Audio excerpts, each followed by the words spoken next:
morning, everyone. I'm here at the Monastery of Leyre, and I want to tell you a little bit about the history of this place. I decided to do the video on a wonderful day because really today is a stunning day, and not for the sun like we had other days, but for the snow. It's very interesting because here in this place in Navarra, I had the chance to experience all possible weathers. So I had sun, I had fog, I had rain, I had clouds, and now I have snow. And all in the range of 3 or 4 days. It's a wonderful place, right, this monastery, and feeling like it's been giving me a lot of peace. And I'm guessing that on a day like this, with such tremendous weather, like cold weather, there's nothing better than just being indoors, maybe. But also taking a walk outside is beautiful. Makes me really want to go on Camino, even though it's gonna be not easy because we are still in winter, and the snow is reminding us that it's the 30th of January and it's still winter. It's still very, very cold. But anyways, I still have a few days in the monastery. I'm supposed to go down to the village at the valley on Monday, and I'm planning to do that by foot, right? It's a very short walk of 4 kilometers, so right now I'm just hoping that it's going to be possible and that nothing will happen, such as more snow, because it's a little path on a semi-rock terrain, and this is a lot of snow actually at the moment. It has just been snowing for a little bit over 2 hours, and everything is literally white. At this moment we can barely see the mountains, and they are beautiful. Like, I'm going to just sit a little bit here, or well, not really sit, but you can see the mountains just behind me. And the same forest where I was walking a couple of days ago. Now it's really like, okay, it's not that inviting.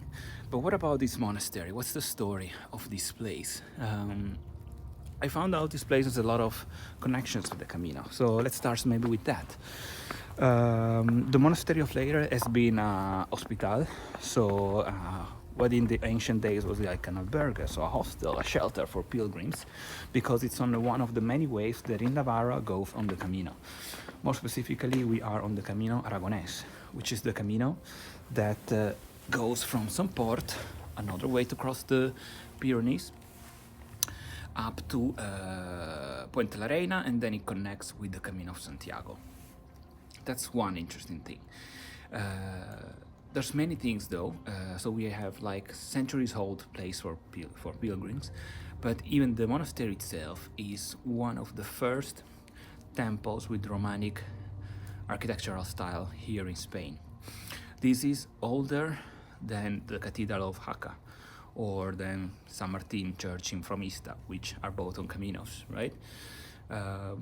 It's really the oldest and first example of Romanic architecture in Spain, and I had no idea. I mean, I really like just almost improvised my my staying in this place. Now that I found out this information, I was shocked. The first part of the monastery was built in the 8th century. Okay, so we're talking over 1,200 years that this place can be standing.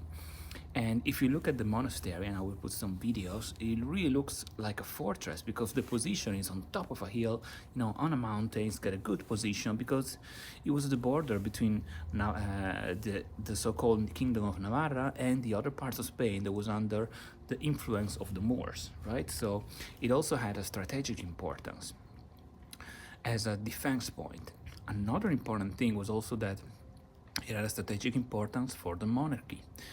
The monarchy of Navarra. In fact, some of the kings are even still buried here inside the monastery, and they used to come a lot here to, well, get instructed by the monks, to get advice from the monks, because as we know, in the Middle Age, the monks were those who had all the knowledge, right? They were the people who were studying, you know, especially were spending a lot of time on the books, but they don't only spend time on the books.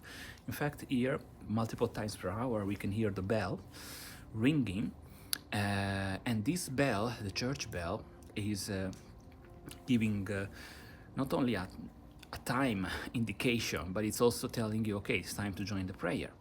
But it also serves as an indication or as a beacon for the pilgrims who might be lost in a snow like this and might not find their way, but they were guided by the sound of the church bell.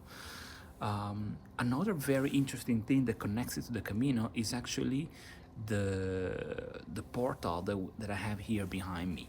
This portal is really amazing, as it was actually created by Master Esteban. So Master Esteban has worked also on the Cathedral of Santiago, more specifically on one of the facades on the Plateria Square, where there are a lot of details, and even here we really have a lot of details. It's really incredible the amount of details that we see here, and I will put some video on this facade. They were books, these facades, right? They were supposed to tell a story, to scare people maybe sometimes when they were not following the rules, because people could not read in the Middle Age. So what they would do is they would enter the church, they would see these facades with a lot of figures. Some of them are scary, some of them show an example of humility, for instance, of good behavior. And it was like reading a book, so full of symbols and very interesting, right? So monastery that it got abandoned actually in the 19th century, because there were a lot of laws in Spain that, let's say, took some of the powers from the church.